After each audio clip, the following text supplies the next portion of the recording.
Salut les amis, j'espère que vous allez bien, moi ça va nickel, puisque je vais vous raconter un petit témoignage, et c'est trop bien, du coup je suis trop contente.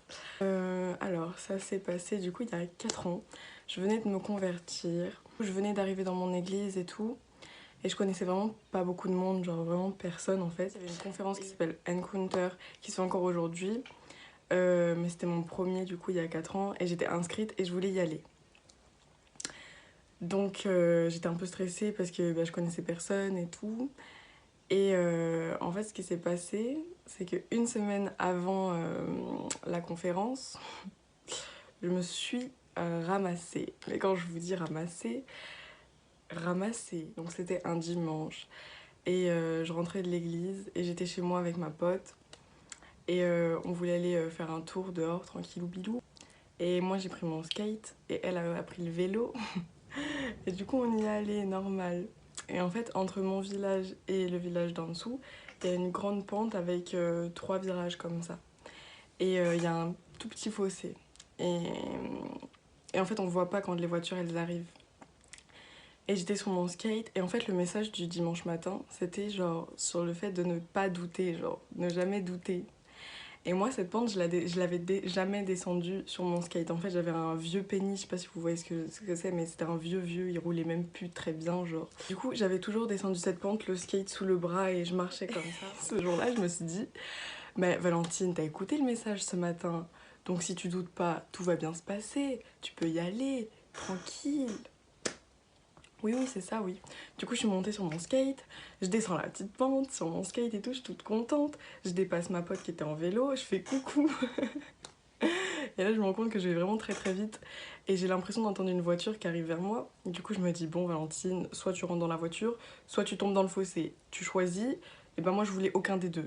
Du coup, je me suis dit, bah tu vas descendre de ton petit skate et puis tu vas courir. La vitesse était évidemment trop élevée. J'ai posé mon petit pied par terre. Et j'ai essayé de rattraper le rythme et de courir. Mais vous vous en doutez bien, je suis tombée. Et c'était extrêmement violent. Du coup, en fait, quand je me suis rendu compte que j'étais en train de tomber, je me suis dit, Valentine, ton visage. Genre, c'était vraiment comme ça, des feux. Et c'était en mode, dans ma tête, en train de me dire, Valentine, fais tout pour que ton visage ne soit pas touché. Du coup, j'ai tout fait pour que mon visage ne soit pas touché. Je me suis mise comme ça pendant ma chute. Et du coup, ma chute, elle était trop bizarre, je m'en souviens pas vraiment. Pour moi, j'ai fait, genre en fait, là, c'est ma tête. J'ai fait, viens, viens. Genre, ouais, du coup, ma chute, elle était vraiment hardcore, quoi. Et quand je suis tombée, ça m'a pas fait mal, en fait. Donc, heureusement. Mais en fait, dès que je me suis relevée, j'ai fait quoi? J'ai regardé mes mains. Et elles étaient vraiment comme ça, hein, comme maintenant. Mes mains normales. Et je me suis dit, oh, ça va, j'ai rien. Bien sûr, oui, bien sûr. Et en fait, du coup, ma pote, elle arrive. Elle me fait, oh, Valentine, ton visage! J'étais en mode, quoi? Mon visage? Montre-moi, qu'est-ce qu'il a mon visage? Oh là là, j'étais en panique. Donc je regarde mon téléphone, je vois, je suis égratignée sur le côté. J'étais en mode, oh mon dieu, et je saignais. Je saignais. C'était horrible.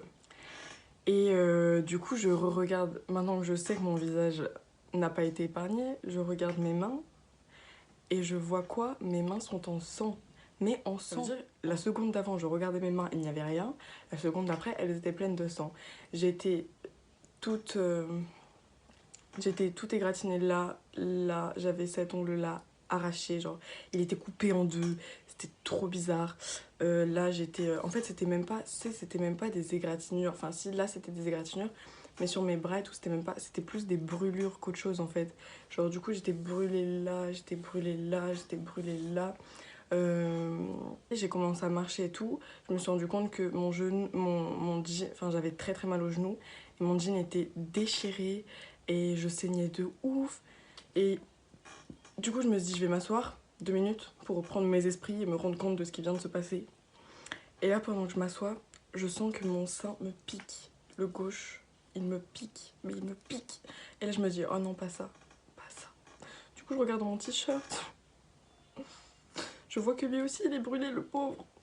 Et j'étais au bout. Du coup, je sais pas si vous allez voir, mais j'avais 2 trous. J'en ai un là et un là.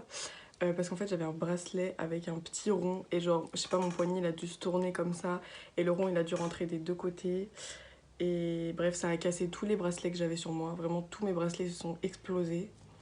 Euh, de base je suis très très douillette mais pour cette histoire là j'ai absolument pas pleuré, genre ça m'a vraiment pas fait si mal que ça, sauf quand on m'a désinfecté la poitrine quoi. Là c'était vraiment, là à ce moment là j'ai pleuré parce que c'est trop sensible, ça faisait trop mal vraiment. Et du coup résultat, après je suis allée aux urgences parce que mon genou était beaucoup trop gonflé et j'ai eu un épanchement de synovie. Donc un épanchement de synovie c'est quand il y a trop de liquide dans le genou du coup.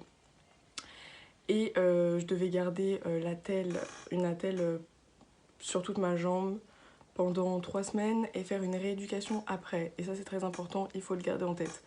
Du coup, voilà, et donc résultat, j'ai plus de traces sur le visage. J'essaierai de vous mettre une vidéo, mais je sais pas si je vous la mettrai parce que je suis vraiment trop moche dessus, c'est assez gênant.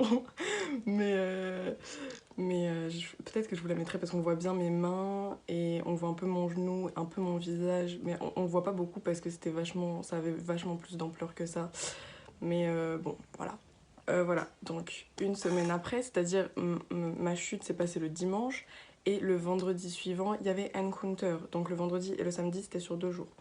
Donc moi j'étais là, déjà j'avais galéré toute la semaine en allant au lycée ou au collège, je sais plus quoi, où j'étais. En tout cas en allant à l'école, j'avais galéré toute la semaine avec mes béquilles et mon attel. Puis je me suis dit non Valentine, il faut que tu ailles, genre je sentais qu'il fallait que j'y aille, vous voyez. Enfin tu sais quand t'as un rendez-vous quoi. Et comme c'est sur Paris et que c'était sur 2 jours et que j'habite un peu loin, je dormais chez des amis de ma mère qui sont aussi dans mon église. Du coup, j'arrive et, euh, et c'était trop bien. Et la conférence, c'était vraiment trop bien. Sauf que pendant la louange, vous savez, moi, je suis quelqu'un qui bouge beaucoup, qui danse, qui chante, qui tout, tu vois, genre. Enfin, vraiment, je vis le bail.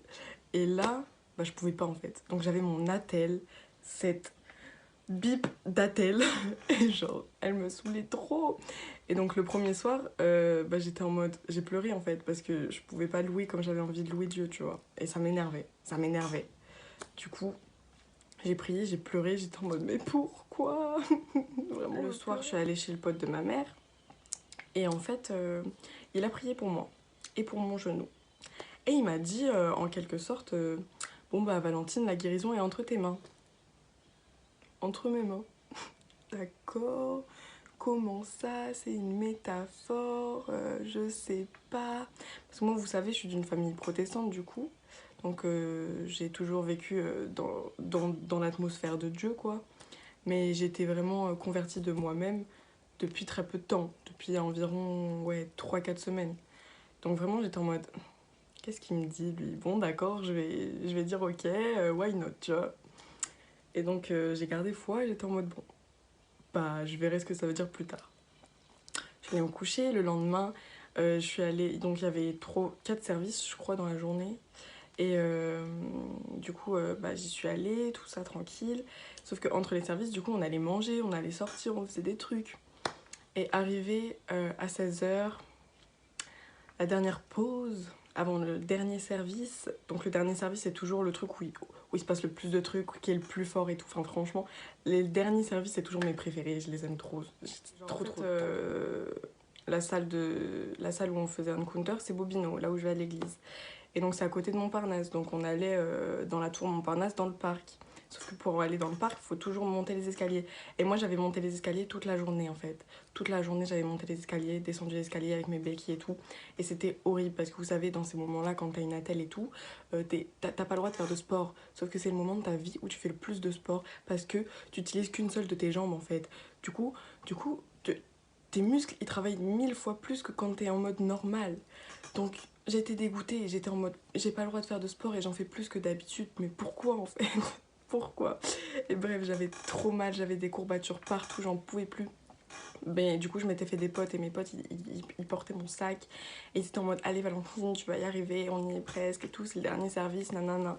Et moi j'étais en mode ouais, j'arrive avec mes béquilles. Et bref, on arrive au dernier service et en fait, vous savez, bah, y a la scène et ensuite il y a un espace où les gens peuvent passer et ensuite il y a une rangée et une autre rangée avec les rangées sur les côtés et tout, mais je parle de celle de devant. Et en fait, mes potes ils se sont mis sur la deuxième rangée, genre merci. Et en fait, nous on va pour la louange, on va devant, vous savez, comme, enfin, on va là où il y a de la place, quoi, pour se mettre debout et pouvoir sauter, danser, tout ça. Trop bien. Et genre, je me suis dit, en fait, je vais me faire écrabouiller parce que les sièges, ils bougent. Du coup, les gens qui vont sauter, ils vont sauter devant et tout. Ils vont pousser la première rangée vers moi. Et moi, vu que je suis dans la deuxième rangée, je vais me faire écrabouiller, en fait. Mon attel, je vais souffrir. Je vais souffrir. Donc, j'étais en mode, non, c'est hors de question, c'est hors de question, c'est hors de question. Du coup, la louange, elle commence. Les gens, ils commencent à s'ambiancer devant. Je suis en mode, ok, je vais bientôt me faire écrabouiller. Et donc là, je me dis, non, Valentine, c'est maintenant, stop. Et genre, du coup, je prie, je fais ok Seigneur, je suis arrivée avec cet attel, je suis arrivée avec ces béquilles, et bah, je veux repartir sans. Et là, j'enlève mon attel, je la déscratch comme ça, je la pose sur le côté, je prends mes béquilles, je les pose de l'autre côté. Et là, j'essaye de plier mon genou et tout. Et je vois, j'arrive à le plier, tranquillou bilou quoi. Genre, j'arrive vraiment à le plier. Alors que bah, 10 minutes avant, j'étais au bout de ma vie, j'avais trop mal quoi. Et je pouvais vraiment pas le plier. Hein. Et là, je le plie et tout. Et je suis en mode, oh, mais ça se plie. Et là, je sautille sur moi-même et tout. Et je suis en mode, oh, mais je sautille. Je peux aller danser devant, tralala.